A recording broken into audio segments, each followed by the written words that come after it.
Imagine that you want to create an online course so that learners can learn something new in an exciting, dynamic way that's effective. You might be creating this for online delivery, or you might be creating it as part of your in-person training. But the point is you want the learner to be really engaged so that they really acquire the knowledge that you're trying to share. How do you do that? Well, you could have a series of PowerPoint slides. That's probably not going to be the most exciting way. It's just one slide after the other, and that's not very exciting. You could tell a story. That's going to be much more engaging if you tell a story about how the information can be used, if you use case studies, if you really make it kind of exciting that way. That's not a bad solution. But what if I told you there's an even better way to really get students engaged? Through role-playing simulations. A choice where students can go in, make different decisions. They'll be able to say, if I choose this, this happens. If I make these other decisions, this happens. They interact with a fictitious character. They get to see reactions of that character. There's different ways that they can go through the information. It's perfect for customer service training, or if you want to have an Ask the Expert type of role play, or if you want to be able to let people choose different directions or what they want to learn first, second, so that you can really take principles of like universal design for learning, where a learner can choose their own path through certain material. It just has a lot going for it. And you might think, well, that does sound great, but it also sounds really hard to do. Well, the sponsor of this video, iSpring Software, actually has a way that we can just use a PowerPoint template in order to create these role-playing scenarios using their software and insert them right into our online training. It is very easy to do, and I'm going to show you how to do that in this video. Let's go have a look. First, let's take a look at a simulation in action. So I can go in and I have an online course. I'm previewing it for different scenarios here. You can see that I can see what this looks like. It's an online course. I'm going to go in and I'm going to start this, and you can see I've got a typical, this is what we're going to do in this course slide. I can go in, but now I've begun by having a scenario where the user is going in and making decisions about what they should do. In this case here, I can restart the simulation multiple times. I can go in and make different choices. I can have things where another person, an expert, comes in, provides some advice. And now I've got a really exciting and fun way for the user of this particular online course to make decisions and participate in different outcomes by having conversations with simulated characters. This is a lot of fun. Now you might be wondering, that's great. How do I go in and how do I create this type of simulation for myself? Well, it's easy. All I need to do is I'll go in using the iSpring suite and I will choose to insert a new slide into my slide deck.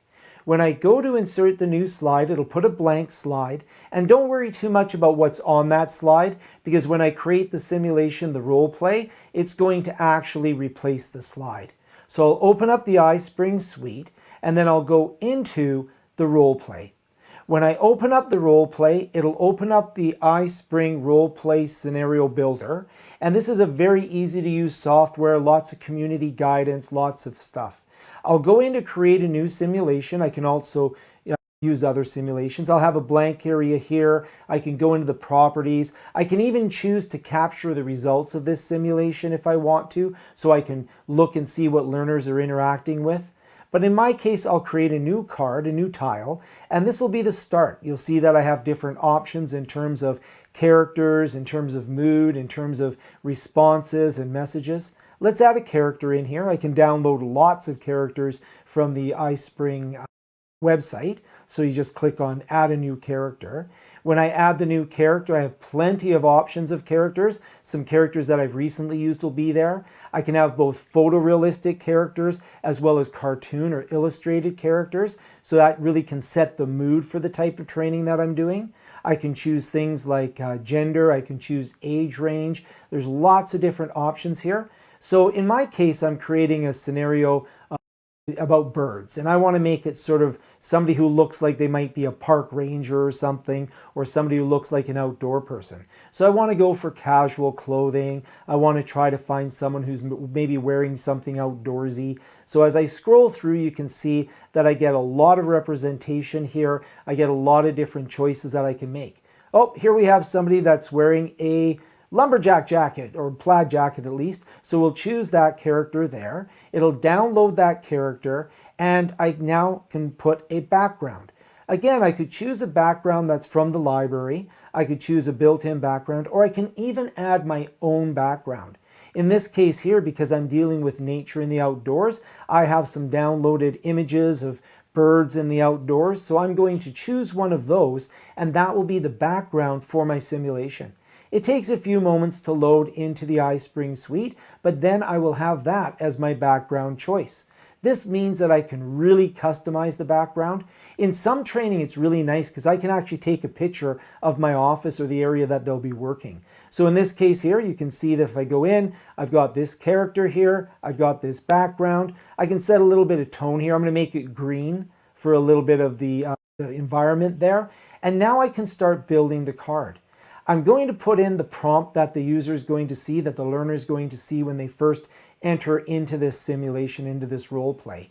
You can also see that I have some mood characters down below, some icons for the mood, so I can put this character into a normal or an angry or a happy mood, which is appropriate to the answer that they receive. So as I go through, I'll be able to say, here are the questions that you're going to be able to ask this particular character. And I can add a number of questions in here. So I'll go ahead and put a few different questions in here, all about different birds and aspects to birds that I maybe want the learner to interact with.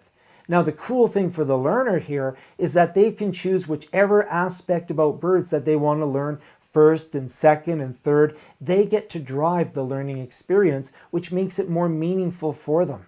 So I'm going to put in these different questions about birds, and you can put quite a few. Now, be aware that it does take up a little bit of screen real estate, so you want to keep it down to, in my experience, somewhere in the neighborhood of anywhere from 2 to 4 questions. But you can see here, I now have my main tile here, and it's going to say, wait a minute, you've got 3 unanswered questions in here. So I can go in here and I can put more questions in there, but I can also go in and I can start linking the responses to their questions. So I'll put a negative one in there as well. So I usually have sort of a positive path and a negative path, and I'll sort of have, you know, the poorer choices or the more less positive choices on one side. So I'm going to have this as sort of an exit. So if the learner comes in and this role play goes and it says, hey, what do you want to learn about birds? I'll give them the option of saying, I don't want to learn about birds at all. And then I'll have sort of a response here like, well, I'm a little confused, but come back later if you want to learn about birds. So I can put an ending message. This is just a message and not a choice at this point. So if the user was to select this option, they would just get this tile here, and it would be this character saying, you know what, come back later on if you want to learn about birds. Notice that there's a string that attaches it or a connection point, so I know that that particular response will give that particular result. I'll go in and fill in the other ones as well. So if they want to learn about birds here, I can say, okay, here's some information. You asked about, the birds here, and I can put the information. I could go in and I could end it. I could say, okay, let's change the background. Maybe you want to find out a little bit about where birds live and such. Again, I could grab an image that I have from the library of images that I either have on my computer or downloaded. So I can grab that on there. And then I could have, maybe this is an endpoint. So maybe if they ask this question, I provide them with the information, and I will then say, okay, I am happy that I'm providing you with the information. I could have a follow-up question if I wanted. I have a lot of choices here, but I'll just have this as the end of this path of inquiry.